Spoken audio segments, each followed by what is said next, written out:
IG, TikTok, Twitter, Facebook, YouTube. What up? What up? What up?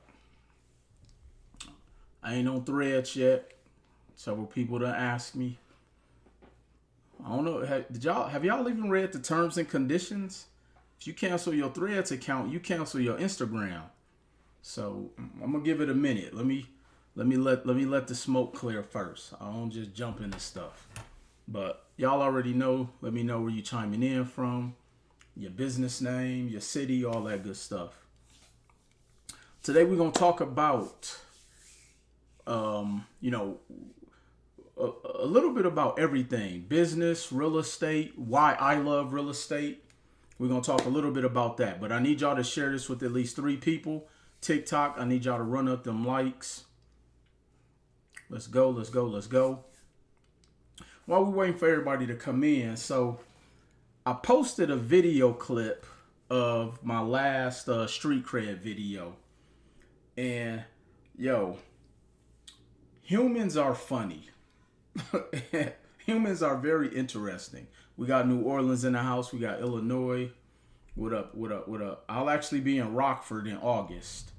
I have an event I'm speaking at in Rockford, Illinois in August. I'm not sure if the tickets are sold out, but definitely feel free to check us out. Appreciate it. All the way from New York. Oh no, love your work. Thank you, thank you, thank you. So on my last video post, I posted a clip. What up, Camden? Of me doing my street cred. Houston, what's up? Oklahoma's in the house.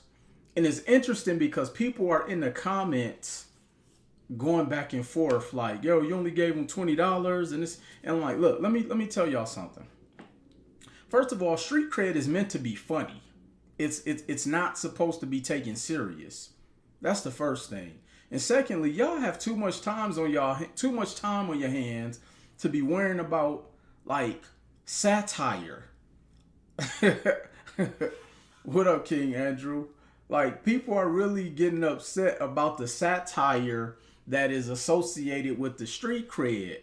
Talking about you only gave $20. It's really meant to be funny. It's not meant to be like taken serious. But now I can see why people are stuck in life, because we too worried about the wrong shit. It's like people are too worried. Like, people worried about what was going on at the BET Awards. People worrying about who going 50-50 on bills. People worrying about, like, we worrying about the wrong things. We know more about celebrity business than we know our blood pressure numbers. We know how many albums so-and-so sold, but we don't know our credit score.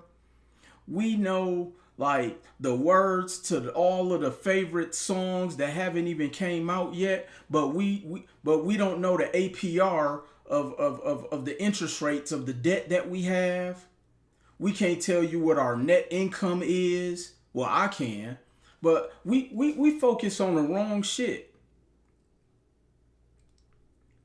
People are so fixated on me in my street cred video, which is actually meant to be funny if you actually follow the content of what street cred is. But I guarantee you, them same people can't tell me what their net income is. They can tell me what their gross income is, but they can't tell me their net. They can't. So we have to do better, y'all. We have to do better. This is why I don't partake in a lot of the stuff. And I said yesterday, you'll never see me arguing under a post on the internet, because I'm too busy living in peace. I'm too busy traveling. I'm too busy like eating the foods I want to eat. If I want to eat all organic, if I want to, I'm too busy living the life that I worked very hard to create, than to be arguing with people, worrying about who going 50-50 on bills, worrying about who's sleeping with who, worrying about who got on real jewelry and fake shoes. Like, I don't have time for that. y'all look, y'all can say I'm a lame, like, cause I know very little things going on in pop culture.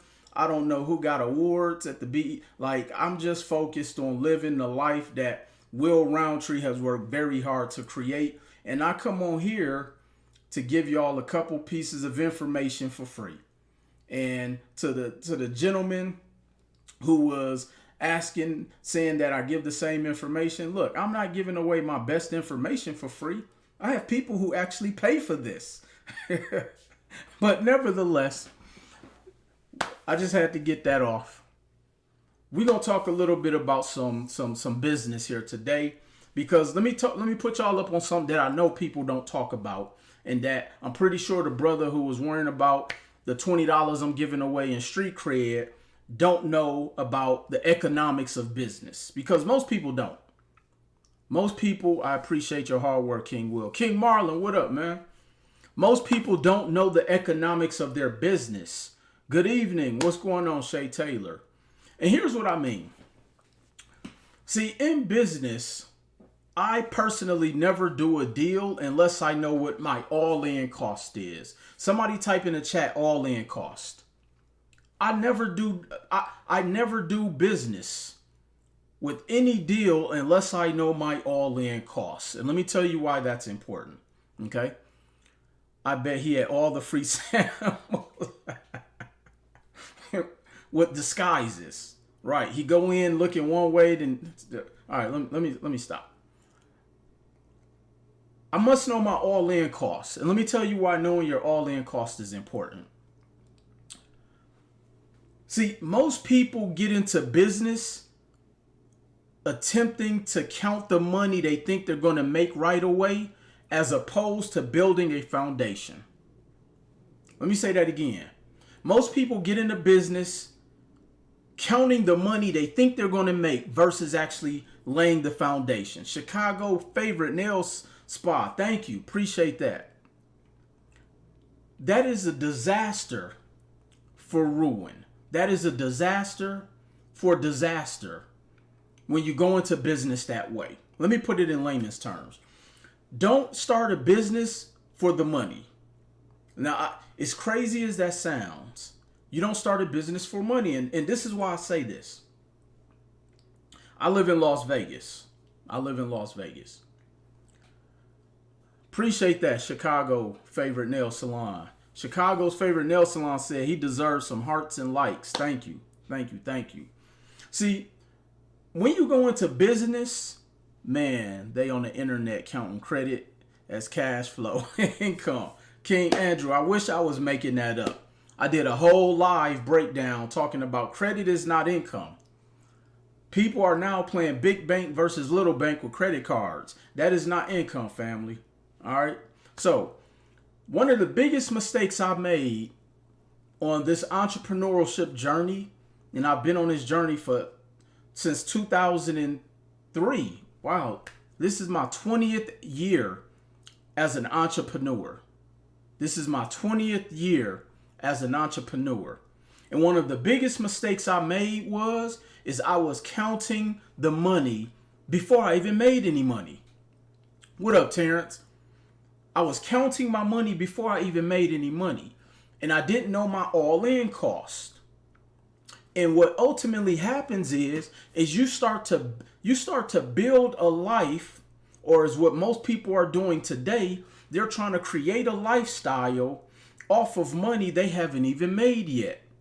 Going back to what Andrew said, which I talked about in a live about a month ago, people go and get all of this credit because they've counted the money they think their business is going to make, and then they build a lifestyle off of the credit without even putting together or knowing what the all-in cost is for that business. Let me say that again. People go and get all of this credit, and they will factor in what they think they're going to make in business, and then they create a lifestyle off of money they haven't even made yet. 20 years, man, he's been doing this since I've been out of high school. Yeah, Terrence, I've been on this grind for a minute, bro. For a minute. Okay? And so The thing is that I tell people, oh my gosh, I want that hat. I think this is the only one I have, Killer Cal. I think I pronounced it right. If I get another one, I'll send it to you though. I promise I will send it to you. So here's what ultimately happens. I remember I invested into a business in 2013. I bought a franchise. And I bought the franchise solely off of the potential of what that business could make. I didn't do my due diligence. I didn't run my all-in costs. I didn't even study the industry. I didn't even study running it like a business. I just jumped in because I assumed I could make a lot of money based off of the lies that somebody else told me I could make in that business. And so what I sat there as I counted up the potential of what I could make based upon the number of clients I would get. And guess what? I didn't even come close to that. It was a complete failure. I listened to you. I didn't use all my credit on my LLC because I wasn't ready to use it. Yeah, absolutely, Dion. You don't trick your credit off until you're ready to use it. That's what I'm talking about, Dion. Salute to you. So I invested in that business. I was counting the money before I actually made it, and it was a disaster. But let me tell you something. That was the best thing that could have happened to me, because it was the lesson it was the experience that I needed, because a lot of the times we have a false sense of things going good. That's why a lot of the times we make the mistakes we make in business. And I personally think we stumped our growth because we're scared to make a mistake. But a lot of the times that mistake is what's needed in order for you to have correction and what actually is going to work. I promise you, 80% of people who have a business play it safe, which is why they rarely make any money. And the numbers prove that. That's why 9 out of 10 businesses fail year 1 to 3. This is why banks don't give new businesses business loans. And so you have to be willing to be completely vulnerable with your goals. And first of all, you have to be you have to be coachable.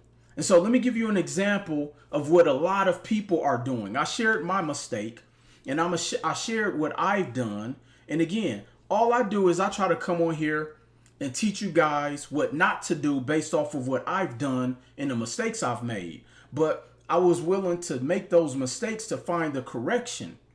And a lot of this I was able to do, one, because I was willing to sell out and be vulnerable towards my goals. I was willing to go for broke for Will Roundtree's goals, regardless of what happened, and I was willing to bet on myself. Okay? Let me tell you what a lot of people do, and this is what get them jammed up. Man, I'm trying to get out of that habit. Stay tuned, Dion. I'm from Rockford, and I have a single family new construction valued at $400 once completed, currently under roof. I need $150 to finish, zero balance. Please check it out when you come in August. Ennis, let's talk. All right, what's good, Will? Jordan, what up, Jordan? All right, so this is where a lot of people mess up at, okay? Turo. A lot of people did this when it came to the Turo plays, okay? And I'm putting that in quotations. All right, truly appreciate King Will. You give away a lot of free game. Appreciate you, Queen. Thank you. So when it comes to people who jumped into Turo, let me tell you where you guys made your mistakes at. King Tommy, what up? See, a lot of people, first of all, they jumped into Turo because they looked at it as their only source of income. People really went out and bought a bunch of cars and quit their jobs. And they didn't have a way to really service the debt. But this is what they did, okay? Utilizing that exact same scenario, Turo, Airbnb, trucking. Shall I go on, Terrence? I know you've seen it all. But people like my brother Terrence, who has legitimate business, who has legitimate clientele, he can go out there and rent out the Maybachs. He can go out there and rent out the McLarens and all of the vehicles in his houses that he has, because he built a business foundation. He didn't look at it as a hustle. See, a lot of the people got into this for hustles. And let me tell you what a lot of people did. So they'll go out and first they all got infatuated with, oh, you can drive your dream car for free. That's all they heard. Dream car and for free. The banks is giving out money. The money is flowing. You didn't have to work your real 9 to 5. The stimulus checks were coming in. You got EDIL. You got PP. People seeing more money than they've ever seen in their life at one point, at one time. And so they started counting all of the money before they actually made any money because they didn't know their all-in cost. So they went out and bought a vehicle. They wanted to get luxury because they think the luxury vehicles make the most money. But let me tell y'all, the economy in the high line cars make the most money when it comes to ride sharing platforms. If you don't have a clientele for luxury, this is why you're losing. Okay? Yeah, you got to live in or near a city that tourists visit frequently. Absolutely. I had some of my relatives from like the middle of Nebraska going out there trying to buy like S550s. Like, it won't even drive on the gravel. You're going to blow a tire. And if y'all haven't seen my post, I had to buy 4 new tires for my Mercedes GT, $2,500. See, people don't ever account for the all-in cost of just the maintenance of any business they get into. Any business. So you go out, you join Turo because you think that's going to be your job replacement. Because you're hearing all of the fake testimonies on the internet. Because the people who are doing the testimonies half the time, they're lying to you. And let me tell you why. So they go get a vehicle. The car note is $2,000 a month. Somebody write in the chat. Somebody put $2,000 a month in the chat for me. Okay? I need y'all to follow me. Let me tell y'all how they're finessing y'all to quitting your jobs early, to running up your credit, to tricking off and being in debt with no plan in mind. Okay? So you got a car note. It's $2,000 a month. It's the car you like, oh man, I get to drive my dream car for free. So then you go on Turo and you do your research and you see that you can get $300 a day for this car. Okay? So you calculate 300, it's 30 days in a month. Man, I can make $9,000. So you assume you're going to make $9,000 a month off this vehicle. Okay? Maybach tires is $500 a piece. I'm telling you. Like, y'all think this is sweet. Yo, y'all think y'all want luxury vehicles? Like, my windshield on my G-Wagon was $4,500 and it was a little crack in there. 45. Look, let me break these numbers down. Thanks for putting that in the chat, Terrence. All right, so you've calculated $9,000 you assume you're going to make. That's if the vehicle rents for 30 days. But did you know that the average vehicle only rents about 12 days out the month? Especially when you get into about that $250 to $300 price range. The average vehicle only rents for about 12 to 15 days out the month. Keep in mind, okay? Because they can go to budget dollar rental for $29 a day. What makes your vehicle stand out? And if you are brand new to Turo, now you got to compete against the algorithm and the super hosts like myself or Terrence or, the Turo Goat and all of these other people who are on Turo who's been doing this. I've been doing this since 2017. So I have reviews. So now you have to compete against someone who has reviews. And in order to do that, you have to lower your price.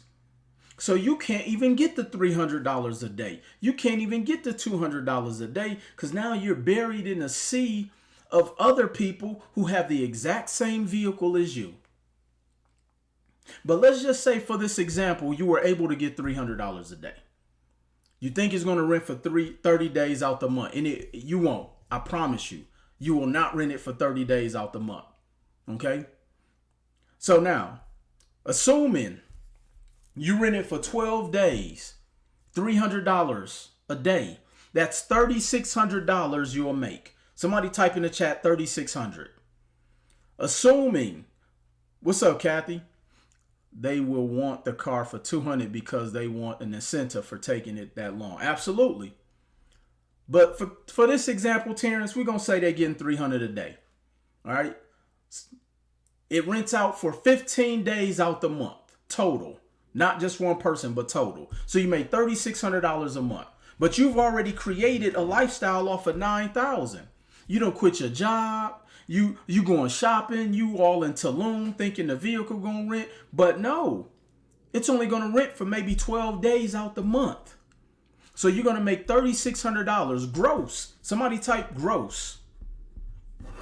But because we don't know economics, we're still banking off of the gross number.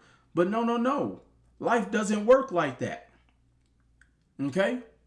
This is net. That's gross. So that's not what you bring home. So let me break down some of the basic expenses that you probably didn't factor in. This is why I say you have to know your all-in cost. Okay? So now, Turo takes an average of 20% of your bookings. They take an average of 20%. It could be higher. It can be as much as 40%. But I'm going to just say 20%. So somebody give me 20% of 3,600. Somebody give me 20% of 3,600. Okay? So Turo is going to take 20%. It can be as much as 40, but I'm going to show you some grace today. Okay? So 20% of 3,600. That's just the booking fee. Okay? That's the booking fee. So that's 720. So you got to subtract 720 from the 3,600. Somebody tell me what that math is. Okay? Somebody tell me what's left. So we got 2,800 left. Thank y'all. Appreciate y'all. So you got 2,800 left. But then guess what? Because you have a highline vehicle is what they call it, or a luxury or exotic, you want to get the higher end insurance through Turo. Because if somebody rip a hole in your interior or if anything like that, you're going to want to be able to make sure they pay for it. Now you can do the 15% where it's the 1585. So let's take another 15% from that 2,800. So now you're paying 15% for Turo's insurance because you couldn't afford to get the commercial insurance because commercial insurance would have added another $1,000 to the $2,000 car note. So the 15% from Turo's insurance so that they don't run off with your car because they will steal your car. They will get in an accident in your car. They will get speeding tickets. See, they didn't tell y'all about this part in their course. Somebody give me 15% of 2,800. So you got another 432. So what's 432 from 2,800? What's 432 from 2,800? Somebody let me know what that is. What's 432 from 2,800? That's after insurance. That's after your booking fee. Sugar, you left with nothing. I know, Queen, but they got to hear the numbers. I want them to hear the nothing they left with. Because people, they living off of the 9,000. They living off of the gross of the 3,600. So now you got 2,368 a month left. Guess what? You're still not out the clear. You're still not out the clear. You still got to fill the car up. You still have to fill the car up. And remember, your tank hold about 19 gallons worth of gas. And if you drive, and hopefully you put 91 in there. So 91 at 19 gallons, you had about $107 in gas. You filling up 4 times a month. So guess what? Now you done spent another $400 in gas. The car washes, especially if you have a highline vehicle, you want to do hand washes. A hand wash is $75 to $95. So let's just say you spent another $250 on car washes, and then we haven't even included the maintenance. But I'm just going to leave this right here. Gas and car washes. So after gas and car washes, you add another $650. So if we take $650 from $2,368, You can't even afford to pay the car note right now. And guess what? That $2,000 didn't include your regular auto insurance, which is probably another $200-300. So now you're in the negative every single month. But you have people on the internet telling you they're making $9,000 a month, or they're making $4,000 a month. They don't ever tell you the all-in cost. And so now you don't quit your job. You out here traveling the country off of the credit. You done went and bought 3 different cars and 3 different LLCs, and because you thought you can write it off on Section 179, but you don't have real tax returns. So now you're in a place of desperation, all because you didn't know your all-in numbers, your all-in costs. See, me personally, I don't invest in anything that does not give me a predictable revenue model. I need to be able to know that every single month I'm going to make X amount of dollars. But then here's the other part that nobody taught y'all. Or not y'all on the internet, but I'm just saying in general. Okay? Sounds like an extremely bad business model. It wasn't that Turo was a bad business model. It was that people didn't actually build a business with Turo. See, the thing is that people have to understand that most businesses' profit margins are like 7%, especially for a startup. So, but people jumped into Turo and Airbnb and trucking with the false expectation because they didn't know their all-in costs. We can even talk about trucking. Everybody in their mind, people would want to fight me verbally because I told them to be careful about getting in trucking. I can't find a course now. I think people giving them away. People, I'm seeing everybody in trucking in credit right now. Like it's blown my mind. Like I put up on a post. Anytime something ain't working for somebody, they immediately jump into financial literacy space. See, they didn't tell you all about the expenses in trucking. They didn't tell you that the insurance is $1,500 a month per truck, whether the truck is on the road or not. They didn't tell you about gas being $10,000 a month. They didn't tell you you gotta hire drivers. You thought the trucks was gonna drive by themselves? You can't afford the self-driving truck by yourself yet. They didn't tell you your drivers will walk off on the job because you done spent all the money up. You tricked off the profits and now you can't pay the drivers. They didn't tell you that if your truck break down across the country, you have to go and get it, or it may cost you $9,000 to tow it. They didn't tell you about all of the fees. Most people in trucking who are owner operators, they were telling people their gross numbers. Trucking chewed me up and spit me out. I've been seeing it left and right. I was literally on the phone with the client. This man was in tears. Literally, we did a Zoom. I do all of my personal calls on Zoom. This man was in tears because he got convinced to go out there and get 5 trucks, and he used what are called an MCA loan. For those who don't know what an MCA loan is, that is basically a loan for your business. Some of these no-doc loans people keep pointing in the sky about, where the average interest rate can be as much as 79%. Don't take my word, just Google it. And his monthly note on those 5 trucks was $15,000 a month. $15,000. And that was cheap. $15,000 a month. That's before he picked up a load. So you take that $15,000, then add another $7,500 for the insurance for all 5 trucks. And then you have the gas. Then you have so people don't ever tell you the all-in cost. Everybody type in the chat again, all-in cost. Nobody tells you the all-in cost. This is why when I come on here, I try to tell you the good, the bad, the ugly. People crucified me in my comments verbally because they think I'm hating when all I'm doing is telling people what to look out for.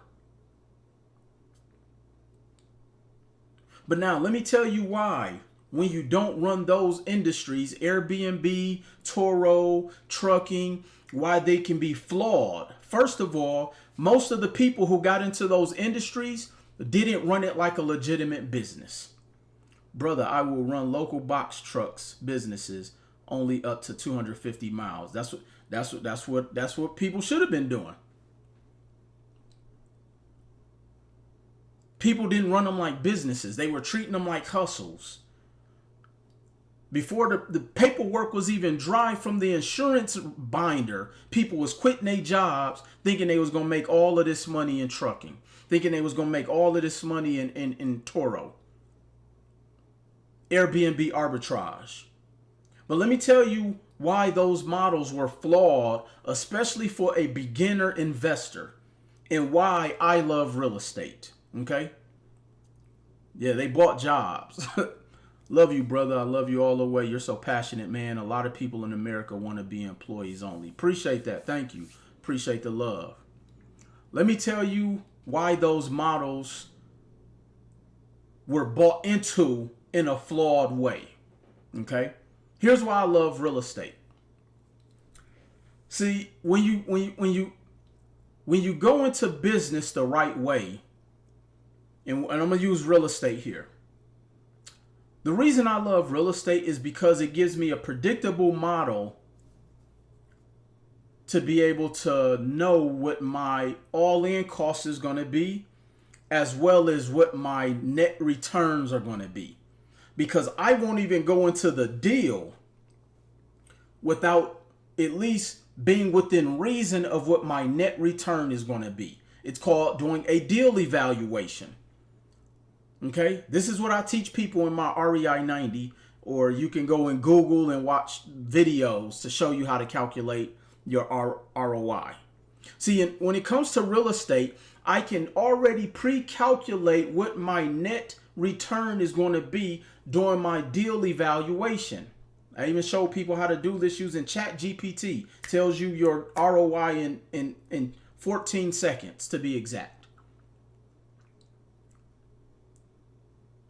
Once I've calculated my all-in costs, okay, then I calculate what my revenue from the rents. I deduct my expenses. It gives me my net number, and I only make the decision I only do the deal based off of the net number. Okay? True, I love people who talk truth. I'm in finance and I didn't quit my job because the business, it fluctuates. Absolutely. I did a whole video talking about y'all better stop quitting y'all jobs listening to so-and-so. What about Airbnb? I'm talking about that right now, pound cake. So when it comes to real estate,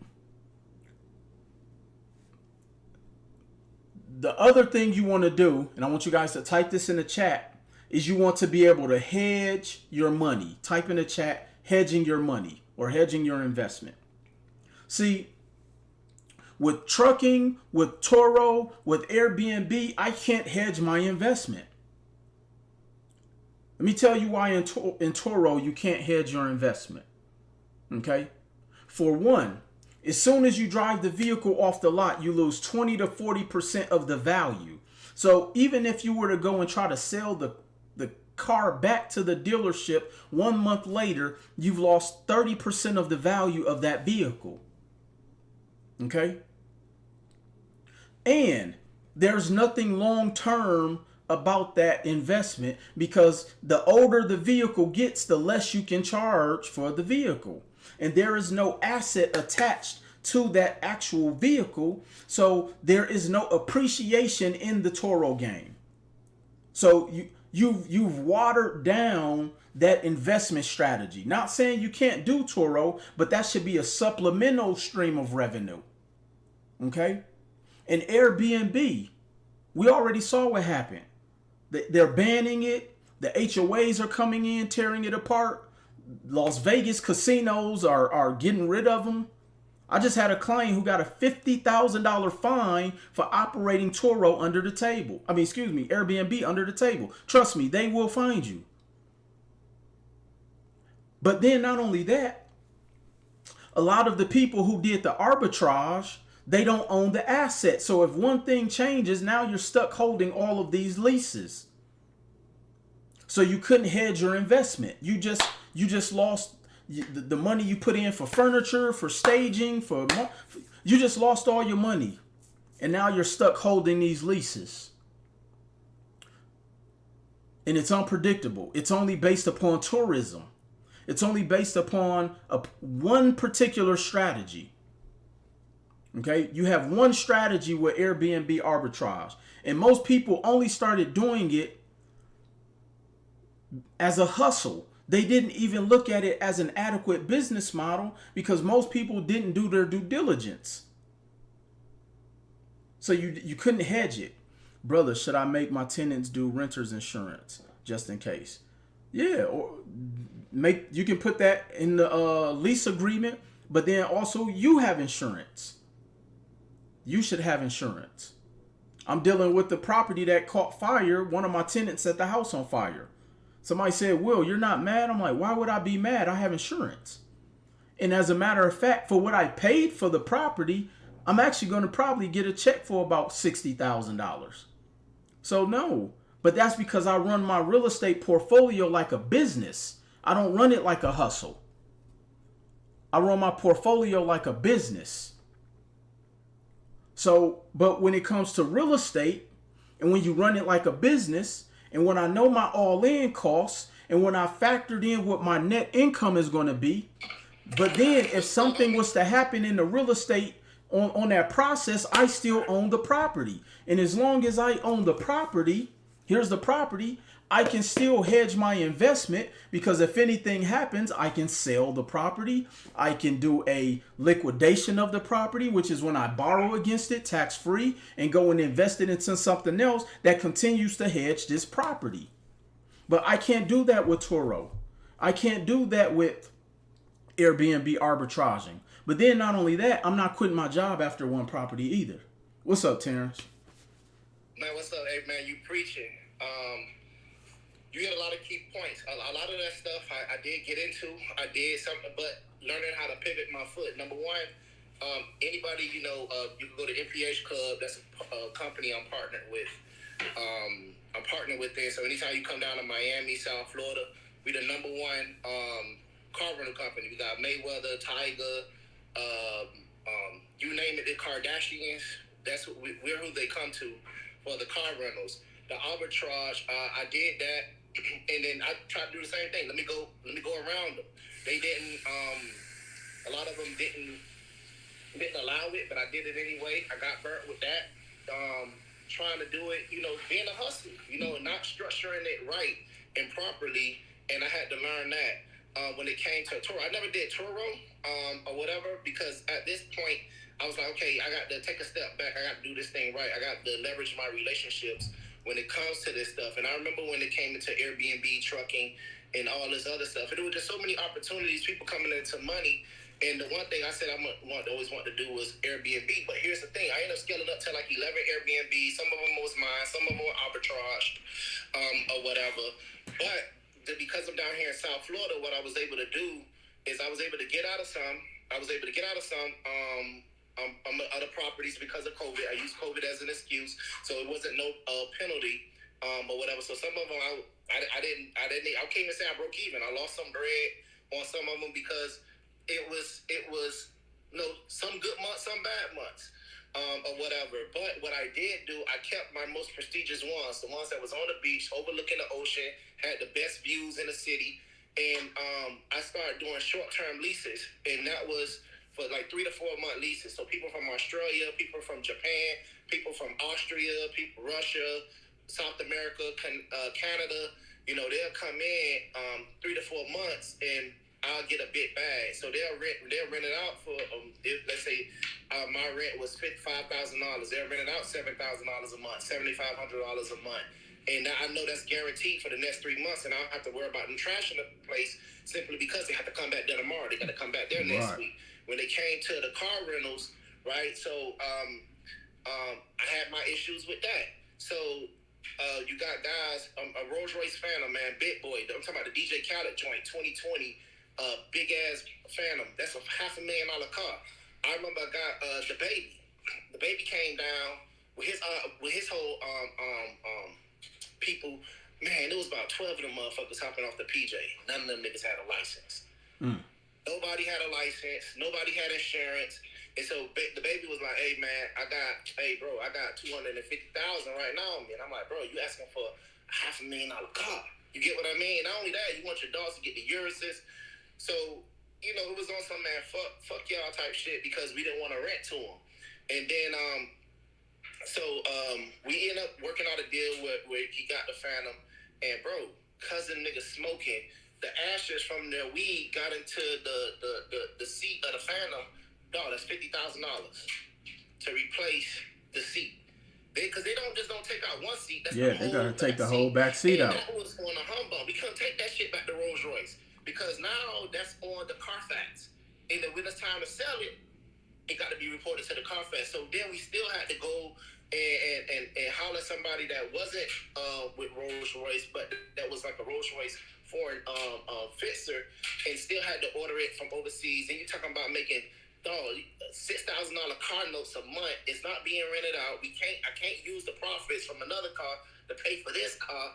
So a lot of people just don't really understand, man, what you're getting into when it comes to business. I understand, people heart is in the right place, but you got to do your due diligence and don't feel ashamed when things don't work out. Most of the people that I know that's worth the hundreds of millions of dollars, they really only had one or two businesses that work. The rest of them shits flop, failed. Man, I fail 70% of the time. I tell people this all the time. The business they in is the one that work well. And they just stuck with that. And I tell people when they say, millionaires got 7 streams of income, that's a fucking lie. I ain't meeting a whole millionaire yet that got 7 different streams of income because they're going to focus. They're only going to focus on one thing that make them rich. It ain't 7 different streams, just drizzling over here. You have to focus on one thing and one thing at a time and make that shit cash flow. And when other people are getting in other industries, even if they are making some money, you got to stick to what you know. So I didn't understand why people were getting into trucking. You never drove a truck a day in your fucking life. You don't have a CDLs. And I'm like, why would I do that? I'm going to do what I want to do and what I've been putting my all into. There's people that ran laps and circles around my ass. And I'm just trying to figure it out. And I stuck to it. But as I stuck to it, wasn't about the bread. I ended up becoming the expert in my field. And then I became the go-to guy. You know what I mean? And that's like what you do with financial education. Once you stick with it, it's up from there. You know what I mean? So I hate to ramble on. But I appreciate the insight. That's why I had to come on here and just say, man, hey, you hitting it 100% right, bro. No, I appreciate you sharing your expertise and knowledge. I know it's a lot of people who they hear me talk about it often and they think I'm probably just ranting.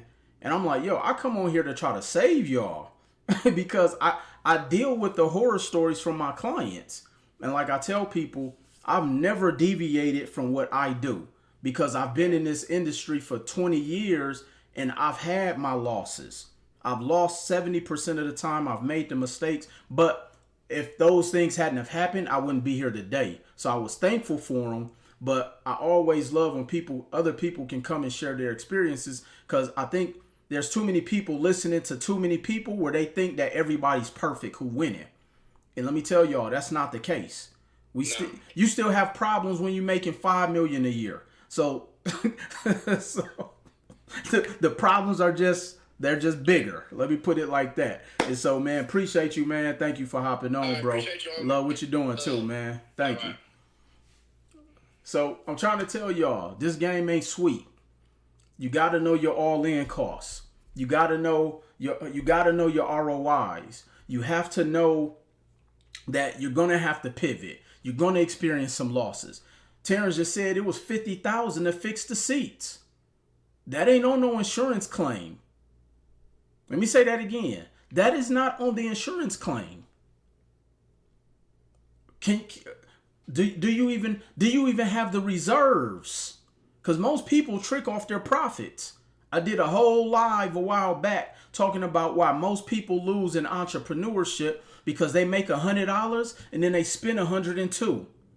not knowing that you still got to pay taxes out of that $100. You still got to put a portion of that $100 back into the business. You may have to take a portion of that $100 to pay for delegation, and you may be left with $10. But you've spent the whole 100. So then when you got to pay for marketing, you can't afford it. When you got to fix your credit, it's too expensive. When you got to hire a virtual assistant, oh man, that's what y'all charging? ESPN just fired wild people. like, I'm trying to tell y'all. This stuff ain't sweet. And we worrying about what's happening at the BET Awards.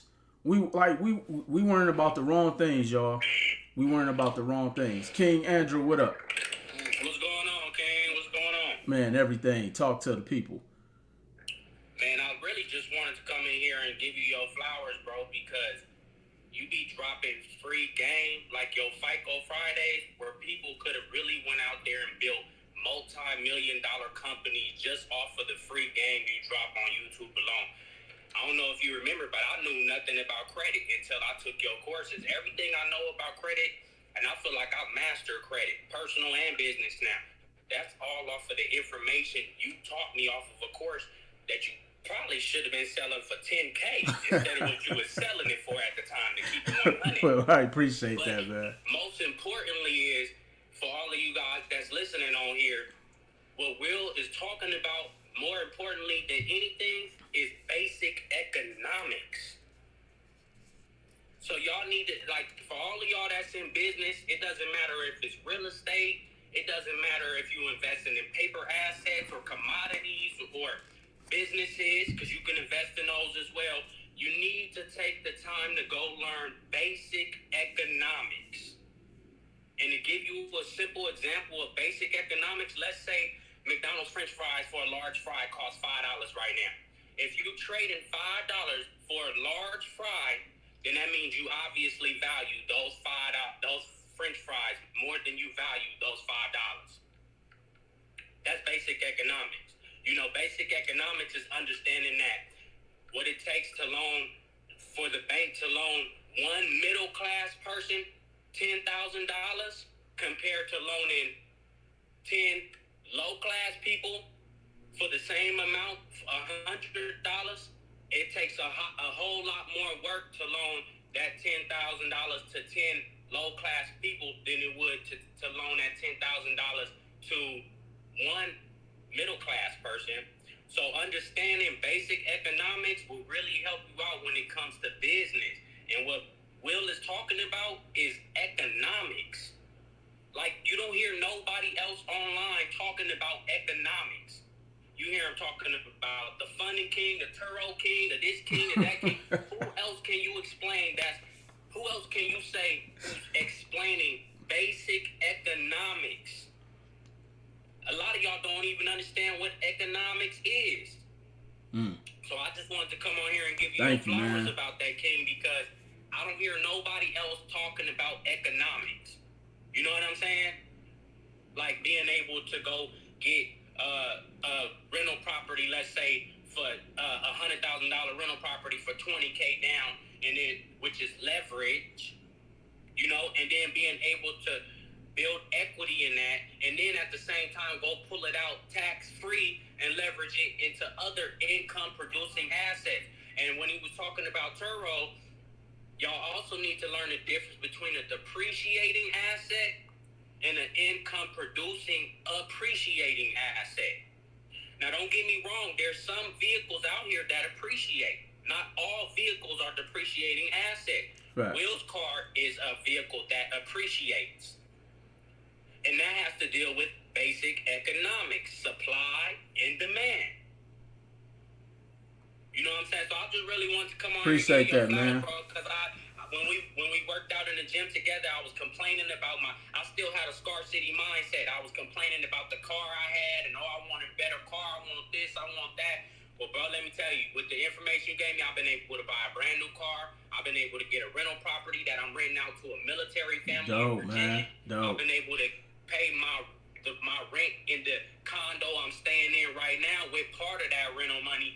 And I've been able to really take my business to new levels. I'm talking about hiring virtual assistants and all kinds of, just off the information you gave me, bro, which, as I said, you should have been charging 10, 15, 20K for. Appreciate that, man. Appreciate that, Andrew. No, I know you've been locked in. I remember even you came on a few years ago, dropped some gems and told people a book to go and grab. I think it was Choices. And so, no, man, definitely appreciate it. I've been watching your growth and keep doing what you're doing, bro. Appreciate you, King. Appreciate you, King. Thank you, man. Y'all go follow my brother, Andrew, out here making some phenomenal moves. And like he said, that's really what I've been trying to teach y'all is economics. Has nothing to do. That's why I come on here and talk about the top 5 credit cards and pointing in the air and which banks to go to, because none of that mean anything if you don't know how to spend the money. None of that mean. Hang this thing up, King. Huh? How do I hang this live up? Oh man, I don't even know. I think it may be an X on there somewhere, bro.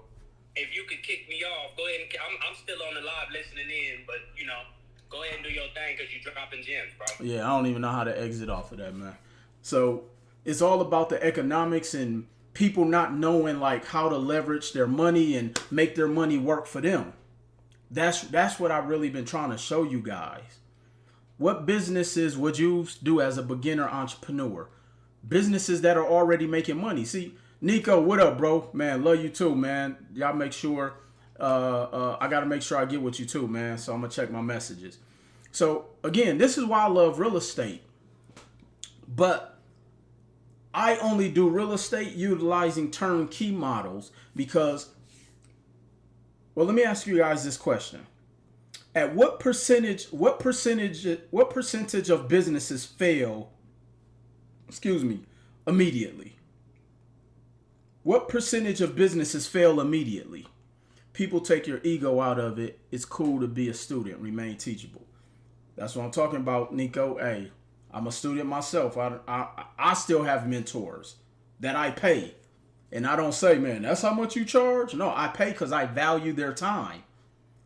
See, this is the thing that I've learned. I don't pay my mentors because of the information they give me. I pay because I value their time. The information is a byproduct. Because when I'm paying for their time, it's also the access I want access to. So you pay for access. This is why wealthy people pay to go to country clubs. Most of them probably suck at golf, but they pay to be in the room.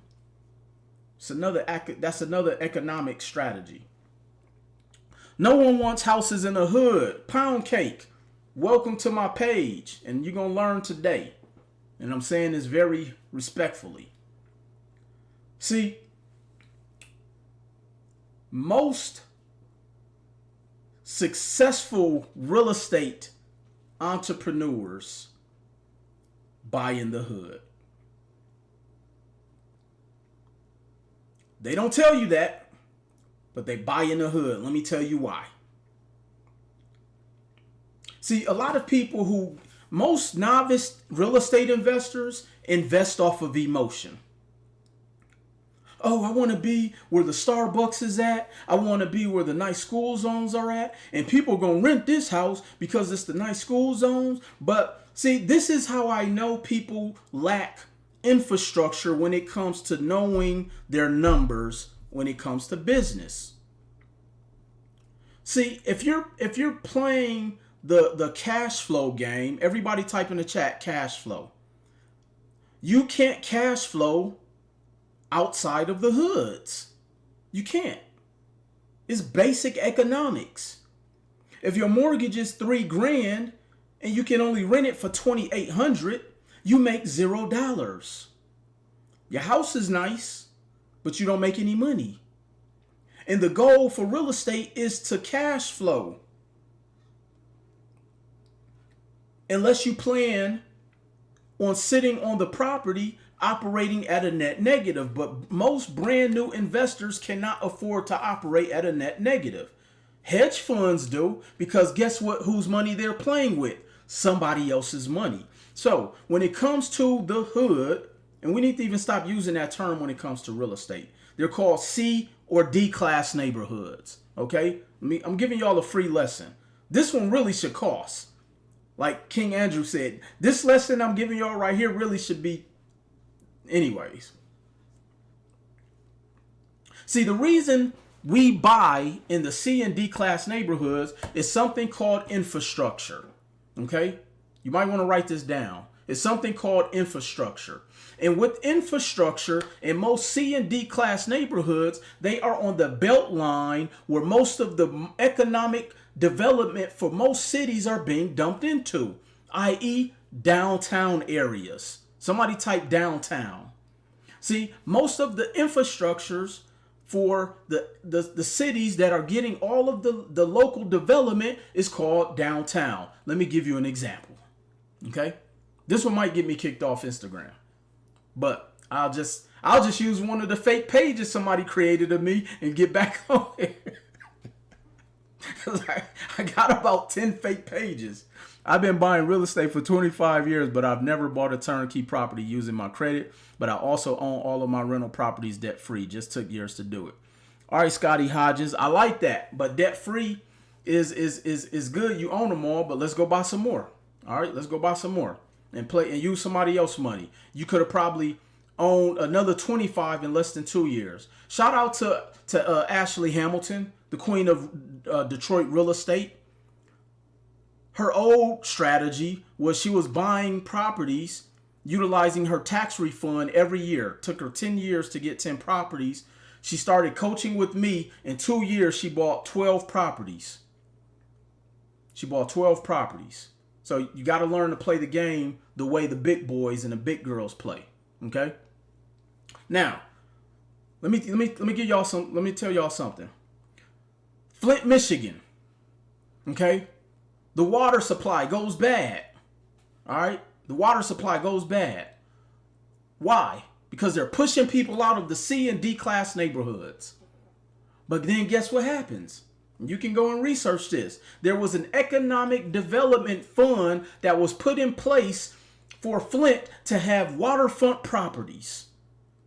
Just so happened to be in the C and D class neighborhoods where they were pushing everybody out.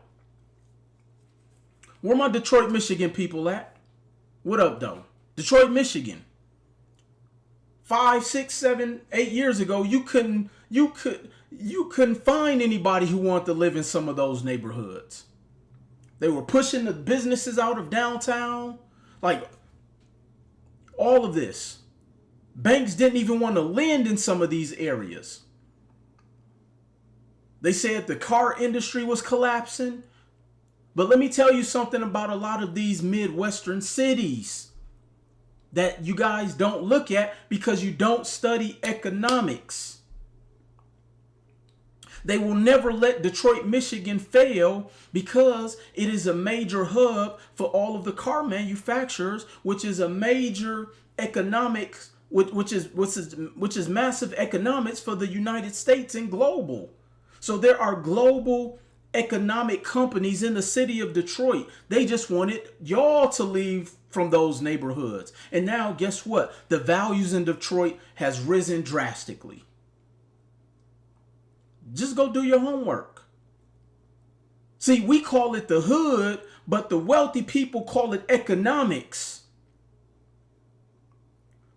Stop buying with emotion. I don't care about the house with the waterfall in the back. Give me the house where economically in the next 5 to 10 years, the average person won't even be able to afford to live there. I buy in Milwaukee, Wisconsin. Okay? I'm going to log off, King. All right, Nico. Hey, get with me, bro. Hit me up tomorrow. Because I don't need you to get banned. Yeah, I'm getting security in place as we speak. I appreciate you, bro. Love you, man. So, in Milwaukee, Wisconsin. Yep, they doing it in LA. Watts, Compton, South Central, everything by the airport. They done pushed all of the people out of there. They pushing all of the people out. Milwaukee, Wisconsin has 5 Fortune 500 companies in the city of Milwaukee. The new owners of the Bucks bought up over 300 properties, guess where? In the C and D class neighborhoods to build their infrastructure first So while people are saying, oh, I don't want to buy houses in the hood, that's where the cash flow is at. And that's where the infrastructure is at, because all of the money is going into rebuilding and revitalizing most downtown areas in most of the cities that we call the hood. But this is what they've done. They forced our people to fight against each other, to not value real estate, to fight over the blocks, to tear up the city. So this way we're killing each other. We fighting over who renting this block because we don't own it. And then meanwhile, they're pushing us out, got us thinking living in the burbs is cool. Meanwhile, they're coming in, buying up all of our property, pennies on the dollar, because y'all selling grandma's house for peanuts. Y'all selling grandma's house for a McFlurry and a large fry. And you think you winning because you want to live out in the boondocks where ain't no buses for you to even get to work.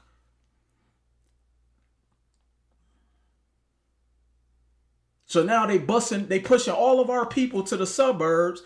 There isn't adequate public transportation. So now you can't get to work. Yeah, Cabrini Green, they done tore all of that down. They have condos where Cabrini Green used to be. I used to go over there. I had people in Cabrini Green, one way in, one way out. And it was a police station across the street, and they still let them kill each other in Cabrini Green. Still. Oh yeah, y'all, as long as y'all keep that over there, oh yeah, y'all can hurt each other as much as you want. Because guess what? In 20 years, we moving y'all out anyway. Infrastructure.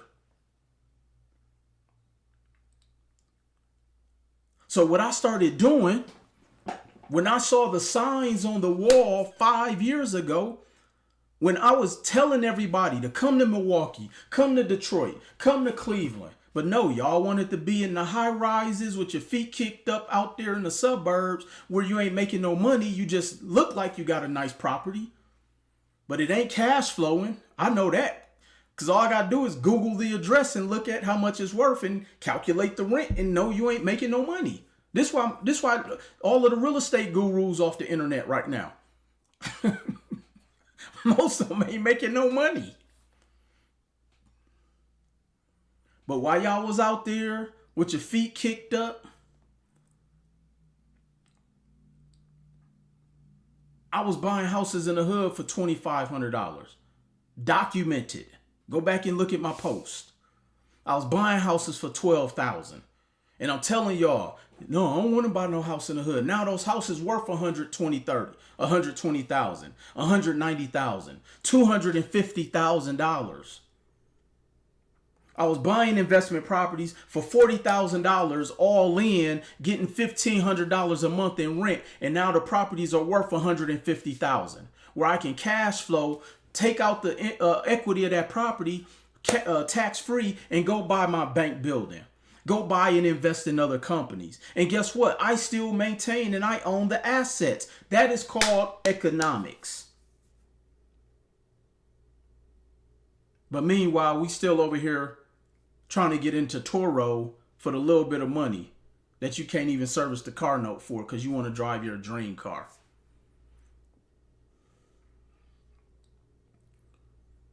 This is why I put together my REI 90 program.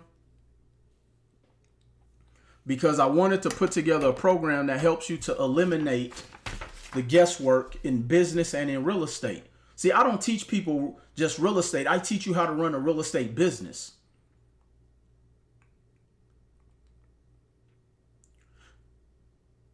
When is a good time to draw the equity off your house? When you have an opportunity to invest in something that's going to make you money off that money. Don't just pull it just to pull it because you're going to spend it. See, I teach people how to run their real estate business like a business, and then I help you to create it at a level of convenience. And here's what I mean.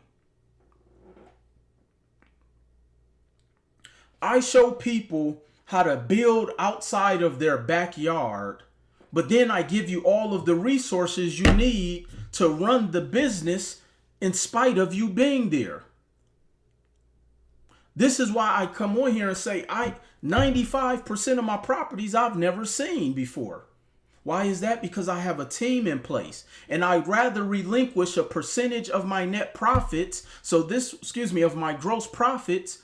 So let's say I'm making $1,000, and after expenses and property management and etc., I'm bringing home 500. Well, guess what? Because I'm not tied to that one property, I now can take the percentage of this pie and go build another pie and continuously relinquish from the income, because now it's not costing me anything. But people are so stuck, and this is why people are going to continue to stay in the financial position, which most of the time it's a financial ruin, because they don't study the economics.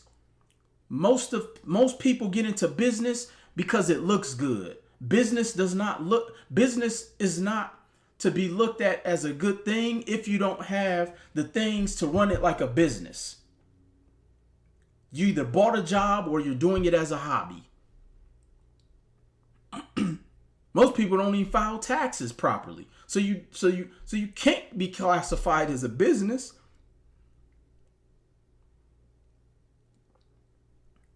So in my REI 90 program, which is my real estate group coaching, I not only give you access to deals, and I don't ask for a percentage. I show you how to source property managers. I show you how to source contractors, how to source lenders, how to source bankers, how to get the money from the bank to get into the property so it's not costing you anything. So now you can run a business, keep your full-time job, and continue to make passive income.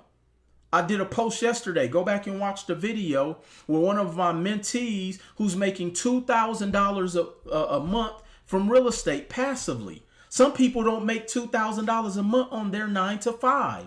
She still has her job, but now she's making an additional $25,000 a year annually from 2 properties, and that's net income.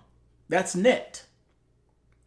That's net. That means after her expenses have been paid, that's what she's making from her 2 properties. And she doesn't even live in that area. Pulling out the equity of your house, is that a cash out refi, or will you have to have 2 payments? The strategy depends on how you borrow. If it's a investment property, it's going to be a cash out refi. But no, you won't have 2 mortgage payments. They want the title and not the responsibility. Cool breeze, you preaching. I got $200K in credit. Can I purchase some property? Absolutely. Because I'm not going to tell you to use the $200K to buy cash. We're going to leverage one of my bank partners who lets you do deals as low as my bank partner finances deals at $50,000 minimums. And for those who really know this real estate game, that's not common to be able to finance real estate deals under your LLC starting at $50,000 minimum. What up, Cayman? I'm trying to preach to them tonight, Cayman. They done woke me up. Somebody was in my comments talking crazy on a post. So I had to come on here and chop them up. You know what I'm saying? But in all seriousness, y'all, let's learn to look at business like a business. Stop doing stuff because it's cool, it's a fad. Thinking about getting my realtor license. What up, August? Light them up. I'm going to light them up, Victoria. With kindness, though. I do it with kindness, all right? Do you know lenders that refinance a multifamily units? Yes, I do, Steve-O, but let me tell y'all something. I don't give my plugs out to people who are not involved in my program. And let me tell y'all why I do that. Because people burn your plugs. They don't do business the right way all the time. So you got to be in my ecosystem to get access to my banks and my lenders. My lender also does mixed use. For those who know anything about real estate, it's not a lot of commercial banks that will do mixed use under your company. Thank you, Cayman. Appreciate that. Andrew said, why get your real estate license when you could build a team? I'm with you, Andrew. I'm not big. Now, for me personally, when people ask, should I get my real estate license? I say, first thing I always ask is why. Because if you want to be an investor, you're actually going to learn everything against becoming an investor in real estate school. They teach you the bipolar opposite. Period. Truly, you do light them with kindness, knowledge, and grace. Appreciate that, Victoria. I'll be doing my best. Because I really just want people to win. You know what I'm saying? Like Andrew said, my courses, I don't even really like using the word courses, but would I be charging people? And when people complain about it, I just laugh. I'll be like, bless your heart. Because somebody about to stick you up for 5 times that, and you're going to be back here. And I have a good memory, because when you come back, I charge double.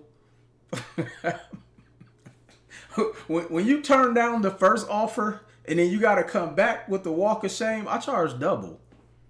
My prices is going up. But here's why. And I'm not saying everybody should do this. It amazes me, the whole debate on the internet when it comes to like people who buy rep shoes versus like store-bought shoes. All right. Yeah, bless their heart, Cayman. People will get on the internet and fight over somebody's shoes being real or fake. They be like, oh, my shoes cost $3,000. Yours is only $200 on so-and-so website. And it blows my mind away because those same people who bragging about how much their shoes cost will come to me and want a discount. And let me tell y'all, my price is a discount because I paid for this information with my life. So the price, whatever price I give you, that's the discount. Because it didn't cost you nowhere near of what it cost me to get to where I'm at today. The losses, the loss of friends, the lost investments, the loss in sleep, the failed businesses, like the experience, my relationships, anybody in my ecosystem, they'll tell you, man, everybody who I've ever recommended to somebody has put that person in a better position based upon what it is they were attempting to do. Because I only work with some of the best. This is why I don't give my contacts out for free anymore. I stopped doing that. And people would get mad about that, but I'm like, y'all ain't in Grant Cardone's DM mad that he ain't giving you his banker name out. I want the same respect as everybody else's who y'all respect. But we only do that to us because we think that because we supposed to be kinfolks that we should just want to, like, no, you got to earn your stripes. That's like me. That's like you going to a place you're trying to get hired at, and your boss, the company telling you, oh, you should want to work here for free. But you want us to work for y'all for free. It don't work like that. And people say, well, y'all just giving away information that's on Google. Well, then go Google it. Like, it's really that simple. Like, I don't take stuff personal, and I don't get mad when people say stuff like, because here's the thing. When it gets to the point where you have to be willing to become vulnerable to hit your goals, a part of that vulnerability is you accepting that people are not going to like you. And if you guys notice, the only way to get to whatever level you're trying to get to is you have to be the disruptor in your life. And what I mean by that is you have to be willing to go against what people have told you that you know that does not work. You have to be the disruptor. You can't care what people think about you. Like, grown men will fanboy out for other rappers but they won't get excited for their own dreams. I see grown men trying to chase little baby down to get a picture, but they won't put that same effort and energy into fixing their credit. They won't put that same effort and energy into opening a business bank account. But you will run TI down to go. I see more dudes trying to get pictures with Usher. But we too cool. And I'm really saying this to say, you have to be willing to be a fanboy for your goals and fan out for your dreams and stop chasing after these mirages of what you think is cool. So that's what I mean when I say you have to be willing to become vulnerable to your own goals and your own dreams. TikTok is a social network moneymaker. It's okay. So sell out for your goals, whatever that may look like. If you're not excited for your goals, why should I? Stop wanting everybody to see your vision. It's called your vision. Stop trying to conform people to think like you. They're not ready yet.